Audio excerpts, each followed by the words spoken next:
It's been 5 years and I'd almost forgotten what it meant to live for myself. Ever since Luis passed, my life has been on mute.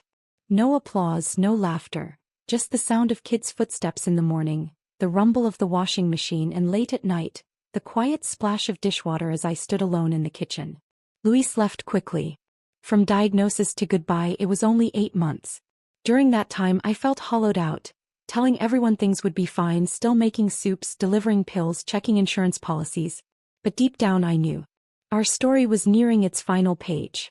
In the hospital he looked like a shadow of himself. Thin, fading. The doctor gently told me to prepare myself. But when Luis reached out, took my hand and said, "Lena, promise me you'll still live a full life after I'm gone," I broke down.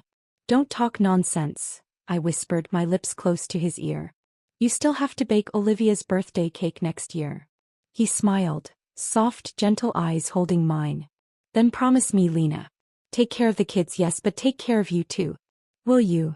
I nodded. But I didn't really keep that promise. For the first 2 years after he passed, I couldn't even begin to think about living fully.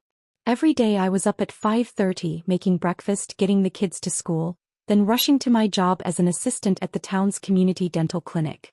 Leftovers for lunch, then back to pick them up, help with homework, cook dinner, do laundry, tuck them in. After they fell asleep, I'd sit at the kitchen table sorting bills, insurance forms, legal paperwork Luis had left behind. Life felt like it was trapped in a sealed glass jar. No emotion could get in or out. Joy, anger, sorrow. It all stopped mattering. As long as my 2 kids were healthy and safe, that was enough for me. Dan is 7 now, in elementary school. He dresses himself in the mornings, ties his shoes, even pours me a glass of milk. Olivia is 10, quiet and thoughtful, always sketching. For my birthday last year, she saved her allowance to buy a hand-drawn card. They know their dad is gone. They know mom is tired. They never whine, never complain. And that breaks me in a way. I'm grateful. And guilty. And sometimes I just want to cry. Some nights I sit alone in the backyard under the moonlight. The neighbor's dog barks. A distant train whistles. I hold Luis's old mug in my hands, tea long cold. And I think maybe this is it. No more surprises. No more romance. No second acts. Until that day when my friend Jennifer dragged me to her family's barbecue. "You've been off the grid too long," she said, grabbing steaks from a supermarket freezer. "Lena, you can't keep going like this. You need to talk to actual people, not parents, not patients, not your kids." "I'm not good at talking," I said with a soft laugh, taking corn from her hands. "Especially with strangers." She rolled her eyes. "You don't have to talk. You just need one night. Music, a hot dog, some laughs, even if they're not yours. Just sit there. The sky won't fall." So I went. I wore an old but clean denim shirt and tied my hair in a ponytail. Olivia and Dan came too. They chased other kids through the backyard, their faces lit up with pure, unfiltered joy. I sat in a corner, watching the crowd gather around the grill, laughing, teasing, while country music floated in the air. And for a moment, everything felt unreal. This isn't my world anymore, I thought. I've been away from this kind of life for too long. Just then, a man walked over and handed me a glass of lemonade. "I'm guessing you're Olivia and Dan's mom," he said, his voice gentle. His smile wasn't pushy or overly charming, just warm. "I am," I replied, nodding a little awkwardly. "I'm Dennis. Jennifer's distant cousin," he said, gesturing toward the grill. "She told me to come over and say hi." I couldn't help but laugh. "She's very enthusiastic. She said you're incredible." I figured I had to meet the kind of superhero who's raising 2 amazing kids. I nearly laughed out loud. "Are you complimenting me or teasing me?" "Both," he said, lifting his glass. "I just played dodgeball with Dan. That little guy nearly knocked me over." "He has no sense of moderation," I said, shaking my head, my voice laced with that unconscious softness moms tend to have. "He's great," Dennis said. "Kids like that grow up that way because someone's doing a lot of things right." For a moment I felt something stir inside me. In the 5 years since Luis died, no one had said something like that to me so plainly. Family and friends often tiptoed around, afraid of triggering my grief, avoiding too much talk. But the truth was, beyond being a mom, a widow, a survival machine, I'd been longing for someone to say, "You've done great. You've worked so hard." That night I didn't say much. Just chatted with him a bit. But when he asked for my number before he left, I didn't say no. I told myself I was just being polite.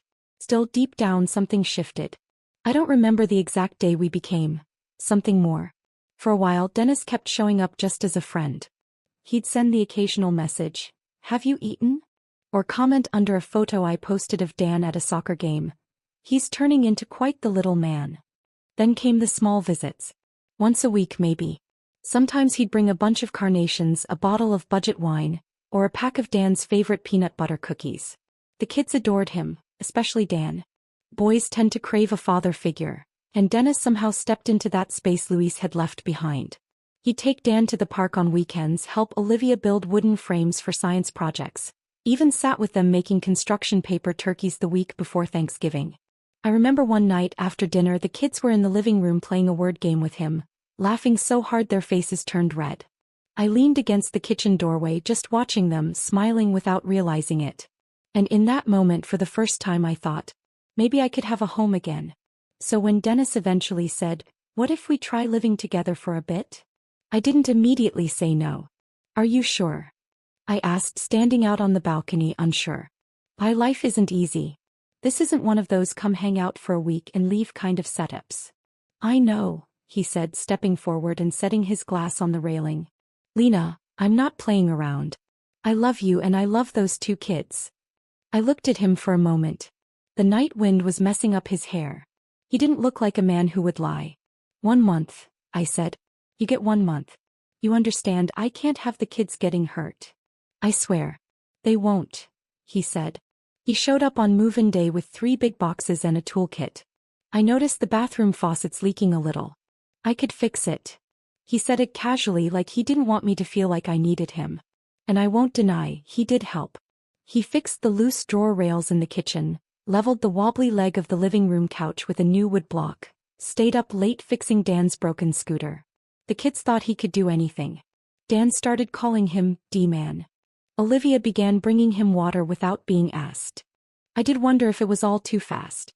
But coming home to someone who helped, who sat down to eat with us, who talked and laughed and did homework with the kids, that feeling of not being at war alone, it pulled me in. And then closer still. One evening he made steak and roasted mushrooms. We had dinner in the backyard. When he raised his glass he said, "Thanks for letting me be part of this family." I smiled, a little embarrassed, but in my chest bloomed a kind of peace I hadn't felt in years.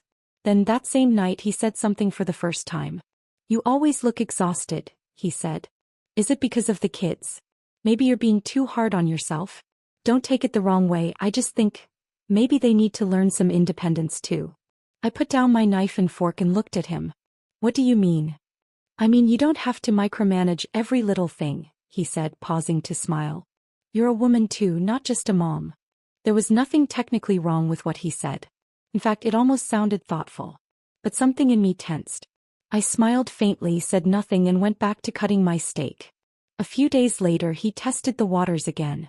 We were watching TV together.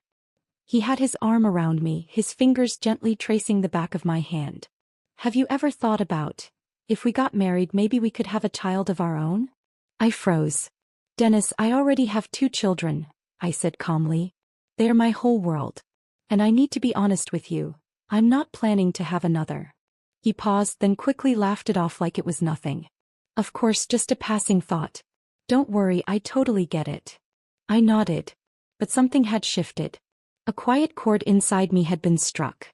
Not long after, Olivia came to me and asked if she could switch back to her old nightlight.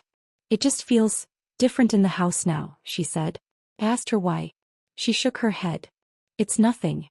I just feel weird." I didn't press her. But that night, for the first time when I listened to my kids talk, I started to run Dennis's reactions through my head too. He hadn't done anything wrong. In fact, it seemed like he was doing everything right. And that, in itself, became the problem. How was it possible for someone to get everything right while trying to blend into an existing family?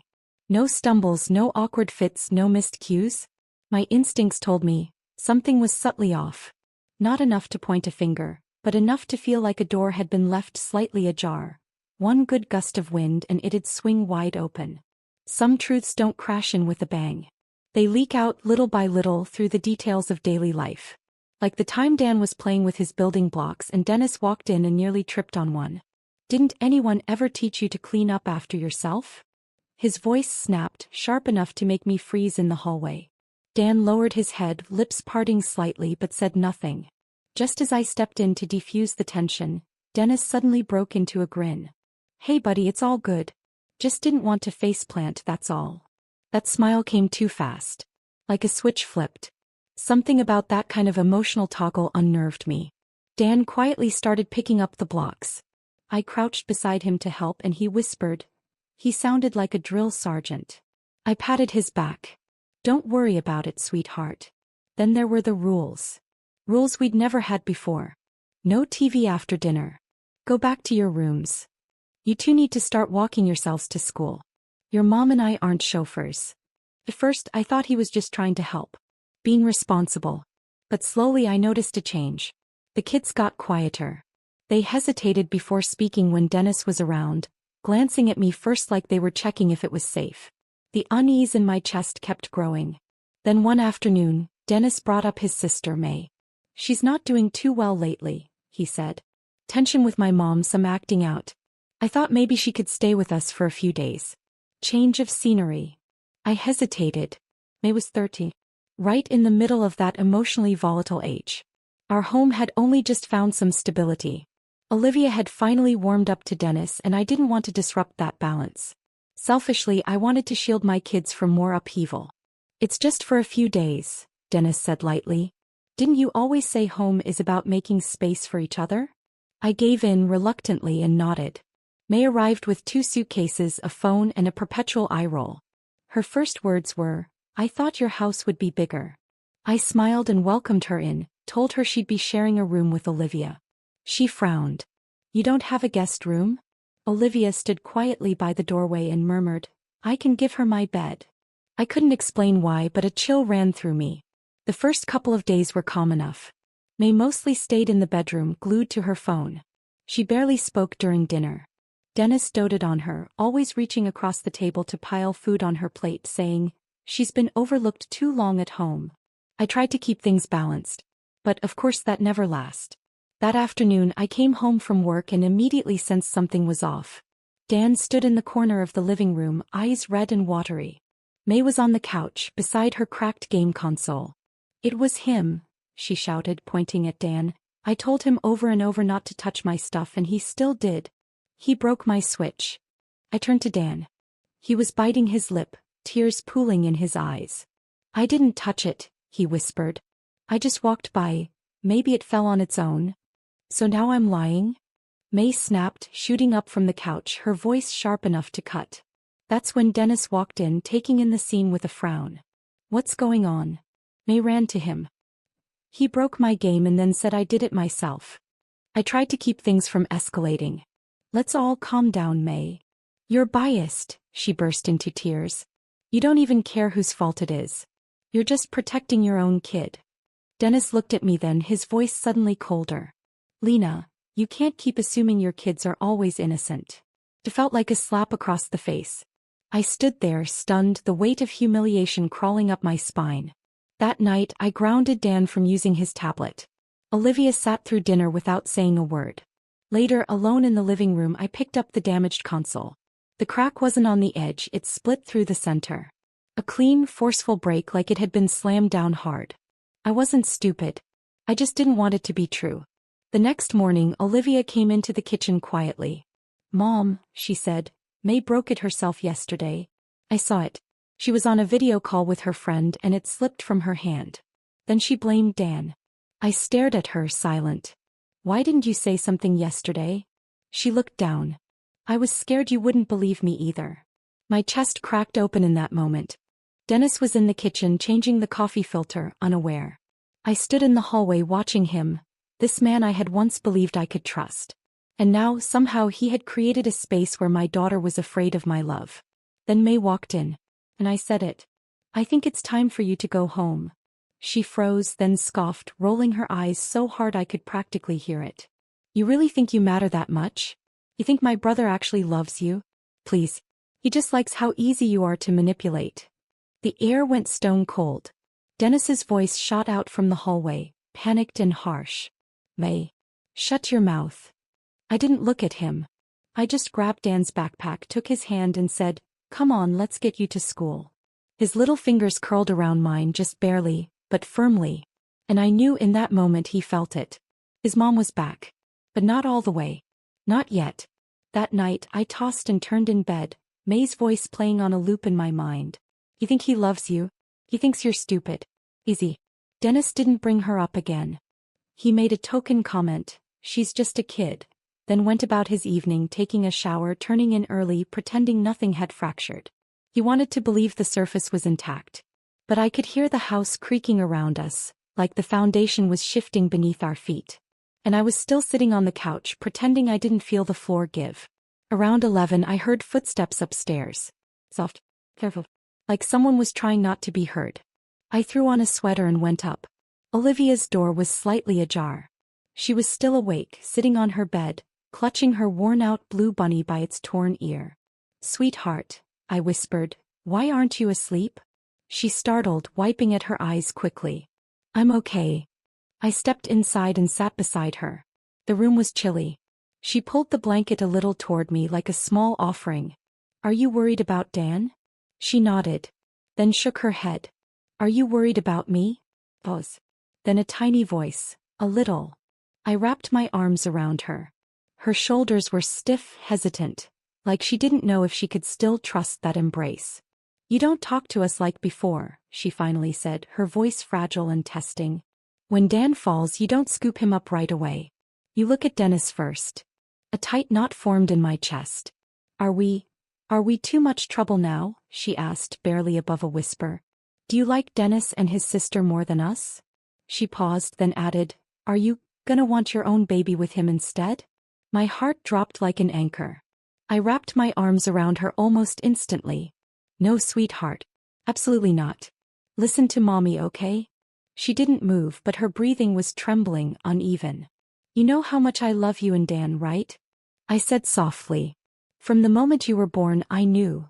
Nothing in this world mattered more than protecting you too. But sometimes, adults make mistakes. Especially when we want so badly to believe in someone. When we're scared to carry everything alone again." I paused, trying to steady my own emotions. I got scared too. I was afraid of losing what I had, afraid of being alone again. So I stopped seeing things clearly. But what you said tonight, it was like a bell ringing in my head. It woke me up. Her shoulders began to soften. Kept going. "Believe me, baby, you and Dan have never been a burden. Never. You two are the reason I know I'm still worth loving. Still worth being here. Without you, I wouldn't have made it this far." She finally looked up at me. There were tears in her eyes, but a kind of strength too. More than I expected. "I love you, mommy," she whispered. "I don't want to be your before kid." I pulled her in tighter. "You'll never be my before. You're my right now. My most important now. And my future." We stayed like that for a while. The room was so quiet, we could hear the wind rustling the leaves outside the window. Then she asked, almost inaudibly, "Is Dennis going to leave?" I didn't answer. But in that moment the truth became clear to me. I couldn't keep dragging us through this blurred version of a family. My children, through the quietest signals, had been begging me for help. And finally I was listening. Luis's dying wish for me to live a beautiful life wasn't about finding another man. It was about having the courage to walk away when things turned dark again. That night I slept beside Olivia in her bed. Her hand held onto mine the whole night. And I didn't let go. Because I knew I had finally found the direction that truly belonged to me. For 5 years I thought being a single mother had taught me to be careful. Guarded. But the truth doesn't always show itself through suspicion. Sometimes, it reveals itself in a single accidental moment. One you're never ready for. It was a regular Tuesday. I had just dropped the kids off at school and came home to catch up on bills. I wanted to check our joint bank account. Dennis had been mentioning the wedding budget more often lately, even said his credit card got temporarily frozen and needed me to cover a few things. "Don't worry," he said. "It's just a new card. Just easier if you handle some of the wedding stuff for now. I'll pay you back." It sounded reasonable. And I almost believed him. I logged into the account. At first glance the charges looked normal. Restaurants, gas stations, a grocery run or two. But then I noticed a few unfamiliar locations. One stood out, a large purchase at a men's boutique downtown. The same day he told me he'd stayed home fixing a door lock. I opened my email trying to find a receipt or confirmation. But Dennis used a separate private email. He rarely shared it with me. On a strange impulse I couldn't explain, I grabbed the shared iPad and tried logging into the Chrome account saved on his old device. The password still worked. The browser and messaging apps were still active. The moment I clicked into the message thread, a chill ran down my spine. The chat was with someone named Ricky. Dennis had sent him a photo of me and the kids in our backyard, captioned, "2 pieces of baggage but she's decent. Nice house too." Ricky replied with a laughing crying emoji. "Damn bro, you already moved in?" Dennis answered, "What choice do I have? These days finding a woman with a house and no clue is rare." I sat at the kitchen table, one hand clutching my coffee cup so hard my knuckles turned white. The clock on the wall ticked softly in the background. But in my head just static. It wasn't shock. It was nausea. I closed the laptop slowly. Let out a breath. Not yet. It wasn't time, not yet. I needed more. Real proof. Enough to shut the door on him forever. For me and for my children. Dennis hadn't come home yet. I didn't text. I didn't call. I just waited. And like always he came through the door whistling, a takeout bag in hand. "Hey. Got your favorite fried rice," he said cheerfully, holding up the bag. Line was actually short tonight. "Where were you today?" I asked, watching him closely. He shrugged and smiled. "Just walked around. Picked up a few things. Got some air." "Why?" I slid the bank statement toward him. "So you just happened to buy a tailored suit while breathing fresh air? And booked a $200 bottle of wine, also while walking around, on my card?" He froze for a couple of seconds and the smile drained right off his face. "You went through my account?" "It's my money in that account," I said slowly. "You've been spending it a lot more freely than I imagined." "Lena, I'll admit it, I've been under some pressure. I didn't want you to look down on me." "So you chose to lie?" I pressed. Dennis scrambled, forcing on that polished smile of his. "I just hadn't found the right time to explain. You know I'm not a bad guy, Lena." Right then we heard the front door open. Olivia stepped in, clutching her art board from school, her eyes flicking from him to me, uneasy. I glanced at Dennis and lowered my voice. "I don't want to argue in front of the kids." He clenched his jaw and walked into the living room without another word. That night we all sat down for dinner. Dennis acted like it was any ordinary evening. He played chess with Dan. He fixed the zipper on Olivia's pencil case. He was back to playing the part of the perfect stepdad. I just watched, quiet, letting him perform. But in my heart I knew the truth. He wasn't a part of this family. He never had been. When the house fell quiet and the kids were asleep, I returned to the kitchen table. I saved screenshots of his chats, bank charges, and email receipts into a locked folder. Organized them like a case file. Then I picked up the phone and called Rachel, my best friend, the one who warned me that Dennis seemed a little too perfect. "I need a lawyer," I said. She didn't even hesitate. "Finally. I knew it." "I just wanted to be sure," I replied. "He's good. Too good. He fooled me. He fooled my kids. What are you going to do?" I stared out the window at the lights flickering across the neighborhood. "I'm going to make him regret ever stepping into this house." There was a pause, then Rachel asked quietly, "When are you going to make your move?" I closed the laptop, voice steady. "When he thinks he's won." In the days that followed, Dennis carried on like nothing had changed. He still left early to meet clients. Still came home with little gas station snacks for the kids. Still offered to do the dishes. Still curled up next to me at night like the perfect partner. He didn't know I was recording everything. Videos, screenshots, all of it. I didn't tell the kids. But they knew something was different. Especially Olivia. She clung closer at mealtimes. She whispered, "Are you okay today, Mom?" And I'd smile and say, "I'm okay, sweetheart. Mommy's always okay." Then came the turning point. One quiet afternoon I was sitting in the backyard sorting paperwork. Dennis poked his head out from the kitchen. "Got a minute? We need to talk wedding details." I closed the folder and nodded. He brought out a few pages of handwritten notes, sat across from me like a man with a plan. "I talked to my mom," he began. "She'd really prefer the venue to be something simple. You know, an outdoor chapel or garden type of thing. I nodded along, poured us both some water, played the part of the cooperative fiancé. When he brought up the budget, he was back in his element. Of course, I'll handle my share, he said.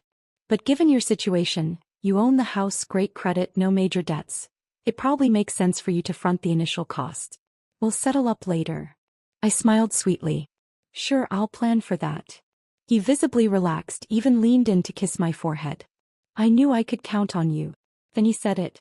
But there's something else I need to talk to you about. I looked up, letting the silence invite him forward. He hesitated for a beat, then said slowly, I'd prefer if your kids didn't attend the wedding. And there was. The whole act cracked open like thin ice under a boot. I didn't say a word. Just lowered my glass. He seemed unsure if I'd understood. To be clear, I'm not saying I don't like them. They're great. But that day, it's important to me. I want it to be just about us. So I said nothing. Just kept looking at him. You get it, right? I mean, technically they're not my responsibility. And my mom's going to be there. She might think it's awkward. I nodded slowly and replied, voice calm as silk. You mean to say you don't want my children at their own mother's wedding? He must have sensed the shift in air pressure. His tone turned soft, almost pleading. Lena, don't take it the wrong way. It's not that I don't like them, I just... Do you know what I'm thinking right now? I cut in gently, my voice almost kind. I'm thinking, if Luis were still alive to hear that, he'd beat you so hard you'd end up in the... He froze, blood draining from his face. I stood up slowly and pushed my chair in. Don't worry, Dennis, I said, smile sharp. I promise, they won't be at the wedding. His eyes lit up with relief. Really? You'd agree? I cut him off. Because there is no wedding with you anymore. His mouth hung open, gasping like a fish out of water. Then he shouted, voice rising with panic. Lena, are you insane? Do you know how much I've done for this family? I left my job, I helped raise your kids, and my mother hasn't even met you yet. You're right, your mom never met me. That's probably the luckiest thing that ever happened to her. I walked into the kitchen, pulled his key off the hook in the little wicker basket and tossed it onto the table in front of him. You're moving out today. Don't worry, I won't cause a scene and I won't rip things apart in front of the kids. You said you didn't want them at the wedding? You were right. There won't be them because there won't be you either. His face flushed red as he stepped toward me. You can't do this to me. I stared him down. Oh, I absolutely can. You forget this house. It's not ours. It's mine. His mouth opened like he wanted to curse, but something held him back. I turned, walked to the entryway and pulled a sealed envelope from the drawer. Tossed it in his hands. That's a breakdown of every dollar you've spent from my account over the last 2 months. Don't worry, I've backed up everything. Every receipt, every message. And yes, I've got a lawyer. The calmer you are, the simpler this stays. He stood frozen, the fire in his eyes quickly replaced by something far more useful, fear. I looked at him one last time. You thought you were getting an easy woman.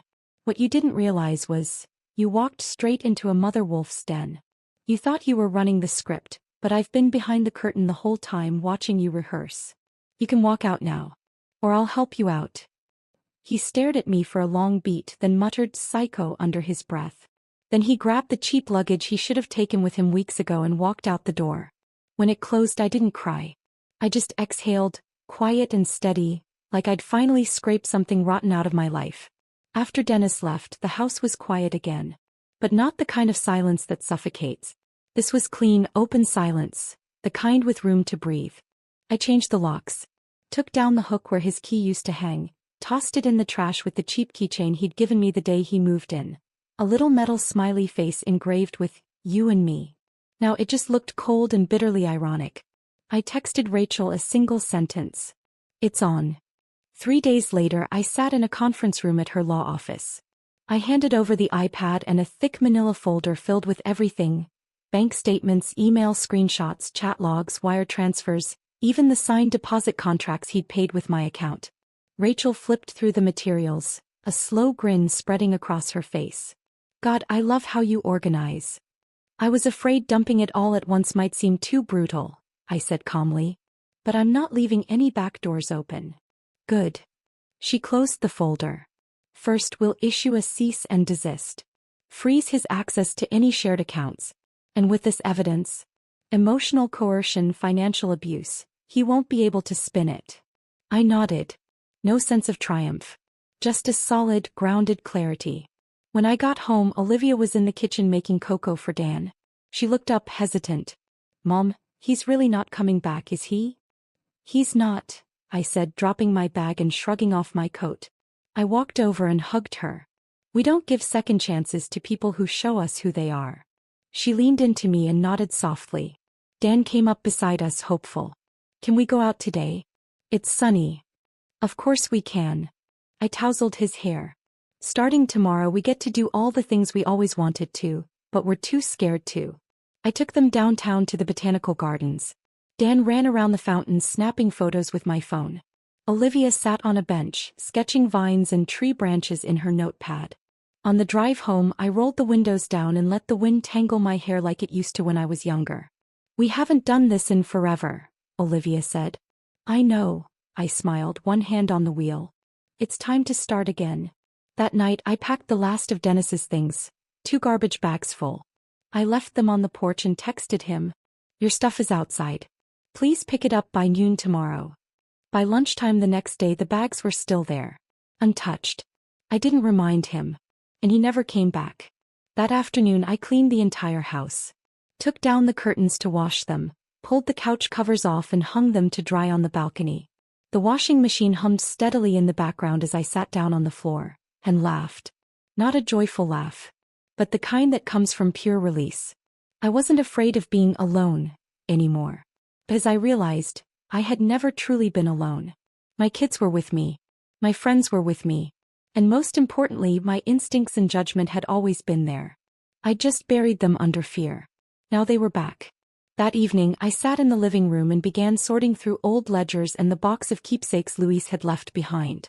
Inside his old financial notebook, I found a small scrap of paper tucked between the pages. In his handwriting it read, "Don't be afraid to mess up. Be afraid of never starting over." I stared at that line for a long time. And then I understood. Dennis wasn't a disaster. He was a catalyst. A not too expensive reminder. A nudge to remember what trust should actually feel like. I closed the notebook and stood up. Walked toward the kids' room. The door was slightly ajar. Warm light spilled out. Olivia was reading. Dan had already fallen asleep. She looked up and said softly, "Mom, you're different now." "Oh." I smiled. "How so?" "You walk louder," she said seriously. "Before you used to walk like you were hiding. Now it's like, you're not scared anymore." I leaned down and kissed her forehead. "Then let's keep walking forward, together." Dennis thought the day he walked out of my house the story ended. He had no idea. That was only the final line of Act 1. On the 4th day after we sent the cease and desist letter, I received confirmation from the bank. Our joint account had been frozen. Every transaction would now be reviewed. Not a single dollar could move without my written consent. Rachel told me he was completely blindsided. "You want to guess his first reaction?" she asked on the phone, half laughing. "Let me guess, he played the victim?" "Worse. He yelled at my receptionist. Said it must be some big misunderstanding." I didn't laugh. I just nodded. "Good. That means the show's not over yet." I didn't go on social media to blast him. I didn't gossip to mutual friends or air dirty laundry in group chats. But I did feel, deeply, that the story needed to be told. So I logged into an old blog I hadn't updated in years. And I started writing.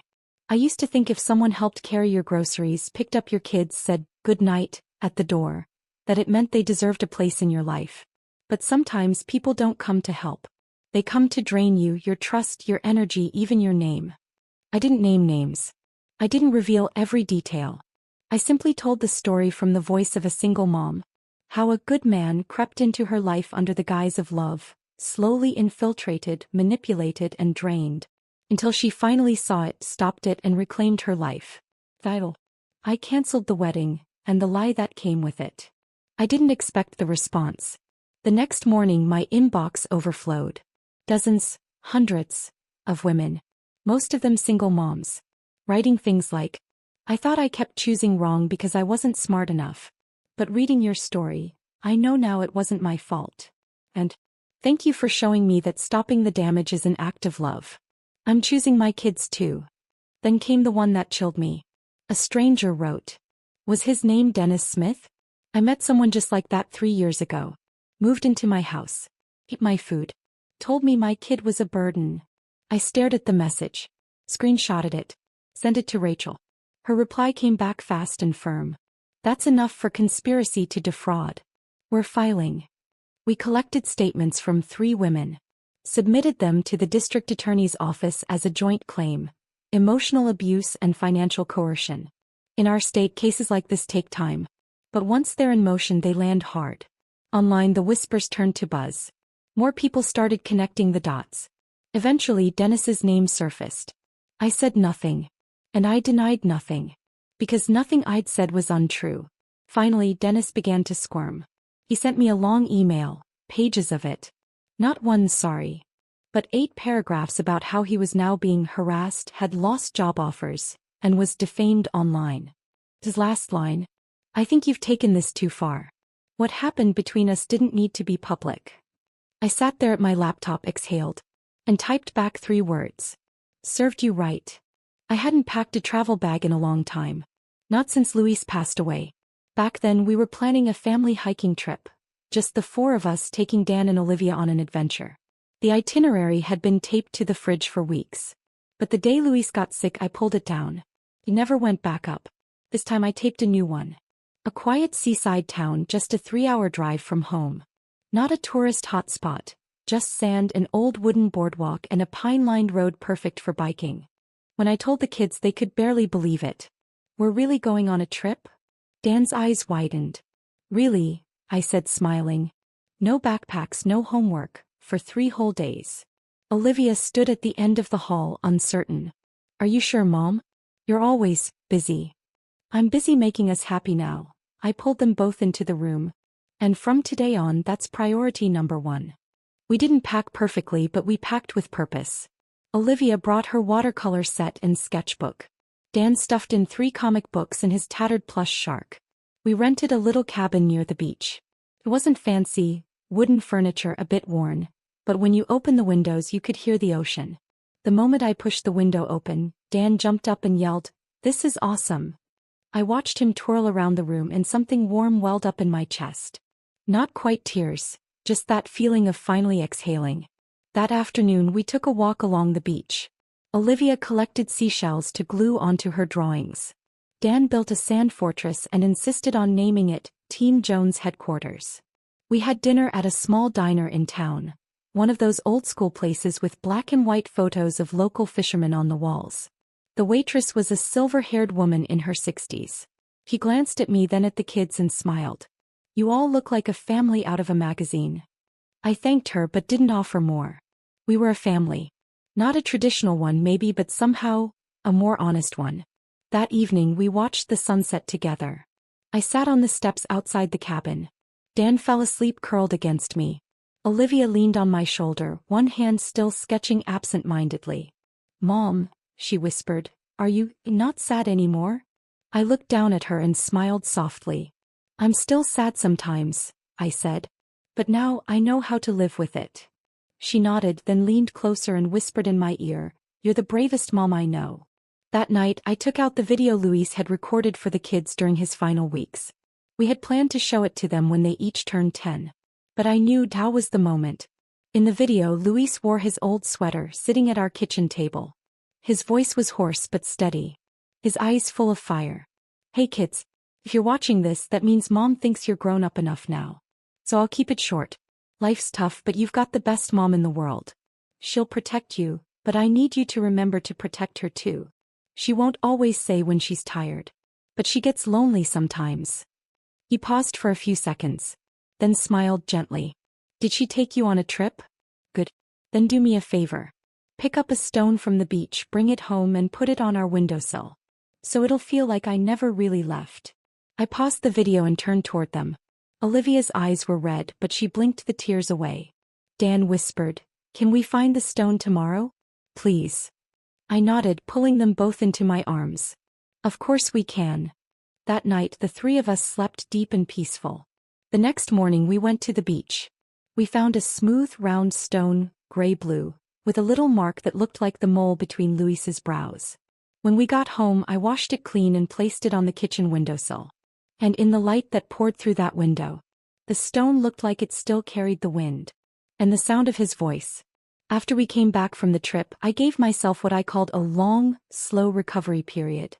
I didn't quit my job. I didn't go off the grid. I just started living differently.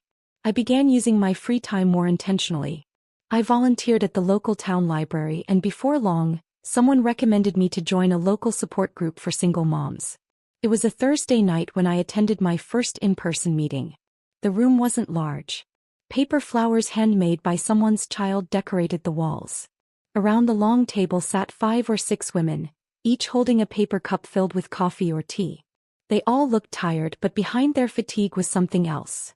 A quiet determination to reclaim names over labels. I introduced myself. Hi, I'm Lena. I have 2 kids. I called off a wedding that nearly cost me them. There was a pause. Then came the nods. The soft chuckles. That quiet, unmistakable, I see you. We began swapping stories, not complaints but healing confessions. One woman spoke about fleeing an abusive home at 3 a.m. with her kids. Another had just ended a marriage where she felt like a full-time waitress instead of a partner. Someone else was still debating whether to leave the man who cared only in the form of commands. I shared my blog post, Olivia's home video, and the story of the stone on our kitchen windowsill. Some women cried. Some clapped. And for the first time, I wasn't the strong single mom in the room. I was just a woman, one who had walked through the storm and was now willing to speak. Weeks later, I started volunteering at the town's Little Arts Collective, helping coordinate a community project called The Echo Exhibit, a show featuring photography, stories, and voice recordings about family. Olivia contributed her picture book sketches. Dan helped me record the opening lines of the audio guide. You've become the local symbol of gentle armor, Rachel teased one afternoon. I smiled. Turns out, armor doesn't have to be hard to work. A year passed quickly. On the anniversary of Luis's passing, the 3 of us visited his grave together. The cemetery was quiet. The grass freshly trimmed. Soft lavender clovers bloomed behind his headstone. I brought a bottle of his favorite cold brew beer. Olivia carried a hand-drawn portrait of our family. Dan had written a letter, riddled with spelling errors and full of joy. Dear Daddy, he read aloud. We're doing great now. Mom says she's a superhero and I agree. One day I'll be just like you and protect our family too. I looked at that gray stone and didn't feel a sting, only a calm, steady peace. I stepped forward and set the beer down gently. Luis, I said, I did it. The kids are doing great. And I'm slowly becoming okay too. I finally realized. I was never broken to begin with. I stood and reached for my children's hands. We stood in the sunlight, our shadows overlapping. Like a family portrait finally ready to be taken. As we walked down the hill, Dan suddenly asked, Mom, if you ever want to meet someone again, would you start dating? I laughed, not rushing to answer. Maybe, I said. But next time I'll take it slow. And I'll definitely ask you too what you think. He nodded seriously. Well, we'd have to approve first. I burst out laughing. Olivia did too. We walked down the slope together. Behind us, the wind moved through the trees. Ahead, the street glistened like it had just been rinsed in spring. And I knew, my life would never be the same. It would no longer revolve around a man. No longer bend to fit someone else's idea of complete. I had finally learned to move forward. In my own name. With my children at my side. And all of us, together walking ahead.